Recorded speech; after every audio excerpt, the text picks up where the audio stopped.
තෙරුවන් සරණයි දීර්ඝායුෂ වේවා හැමෝටම. සාදු සාදු සාදු සාදු රුවන්වැලි පොය දින රුවන්වැලි සෑයට ගිහිල්ලා එන විට ඇත්තටම මට මාර දුකක් ඇති වුණා.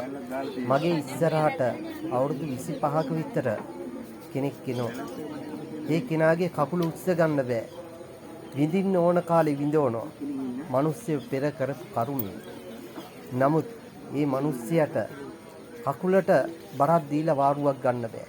ඇක්සිඩන්ට් එකක් වෙලා අවුරුදු 15ක් තිස්සේ දුක් විඳිනවා. ඉතින් මගේ ඉදිරියට එනවා. මට අහක බලාගෙන යන්න බැරි වුණා.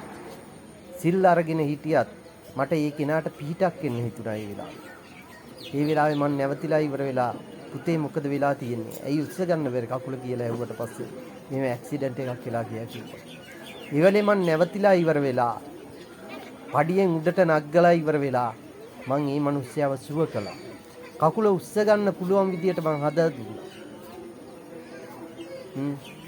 ඔය දවසේ ඒ මොකටද ගියේ? පිනක් කරගන්න මහා රෑ රජුන් වැඳ ගන්න ගියේ.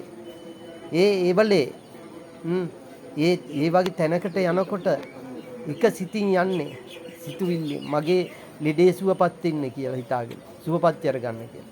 ඒ වෙලාවේ පිහිට වෙනවා. මේ රුවන්වැලි සෑ අභියස කියන්නේ මහා හාස්කමක් තියෙන තැන. ඒකයි මටත් අහක බලාගෙන යන්න බැරි වුණේ. ඒ කෙනාගේ ලෙඩේ සුව කරන්න හිතුනේ ඒකයි මට. ඒකයි හැමෝටම කියන්නේ විඳින්න ඕන කාලේ මේ වගේ කී දෙනෙක් විඳවනව ඇද්ද? මට පිහිටක් එන්න පුළුවන් වෙලාවට මම පිහිටක් එන ඕන කෙනෙක්ට.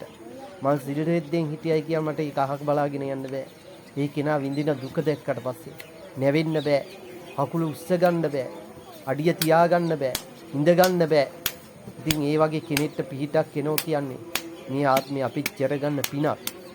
මට බලයක් දීලා තියනවා ලෙඩ්ඩු සුවපත් කරන්න. සිල් ගත්තයි කියලා මට අහක බලාගෙන යන්න බැරි වුණා. ඒ වගේ කෙනෙක් දැක්කා. ඔය වගේ විඳින කී දෙනෙක් ඉන්නව ඇද්ද මේ රටේ? විඳෝන කට්ටිය. විඳින්න ඕන කාලේ විඳෝනෝ. මේ ජීවිතේ එන්න මගේ ගාවට. ලෙඩක් තියනවා නම් ඇවිල්ලා සුවපත් කරගන්න. ඇවිල්ලා සුවපත් කරගන්න ලෙඩේ. විඳවන්න එපා.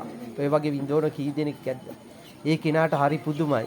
මම ඒ කියන්නේ පණ නැති කකුලට පණක් ගත්තට පස්සේ ඒ කෙනා හිතුවා කොහොමද දෙයියනේ මෙහෙම උනේ කියලා. හිතා ගන්න බෑ කිව්වා. මිච්ඡා කාලයක් පණ නැති වෙයි කිව්වා තිබ්බේ කකුල. ඉතින් අද පණක් ආවයි කිව්වා. ඉතින් ඒකයි කියන්නේ.